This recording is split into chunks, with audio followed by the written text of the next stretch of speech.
کامران صاحب، یہ باتیں ہم بہت سن چکے ہیں۔ یہ باتیں ہم نے جنرل ضیاء الحق کے دور میں سنی تھی، جب انہوں نے اسمبلی ڈیزالو کی تھی اور پورے پارلیمنٹ کے اراکین پر انہوں نے کرپشن کا الزام لگایا تھا۔ کیا نکلا؟ جنرل مشرف نے تو ماشاء اللہ ہی اسی عنوان سے لگایا تھا، اور پیپلز پارٹی اور مسلم لیگ نون کے دونوں کی قیادت کو انہوں نے پکڑا، اور وہ کوئی جدے میں، کوئی دبئی میں، کوئی لندن میں، یہ بیرون ملک رہے ہیں 5-5 7 7 سال تک۔ اور اس دوران میں کیا سامنے آیا، کیا ہوا اس دوران میں؟ تو جناب والا، یہ ایک مہرہ ہے جو بول رہا ہے، اور اس کی کوئی قد و قامت نہیں ہے، اس کی کوئی حیثیت نہیں ہے۔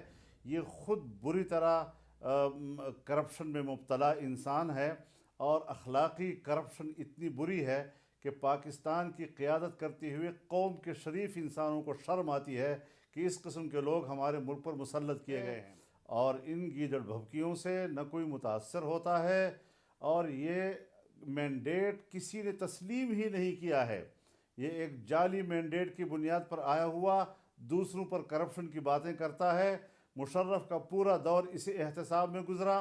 یہی نیب اور یہی ادارے تھے جو صرف سیاستدانوں کے خلاف استعمال ہوتے رہے ہیں، آج پھر استعمال ہو رہے ہیں۔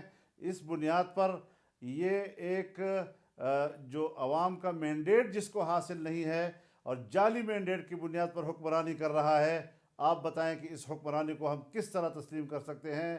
غریب آدمی کی زندگی 2 مہینے کے اندر اس نے اجیرن کر دی ہے، بھیک مانگ رہا ہے، اور بین الاقوامی فورم پر کوئی 4000 کے قریب بین الاقوامی دنیا کے بڑے لوگ آئے، اور ان کے سامنے پاکستان کی گندگی بیان کر رہا ہے۔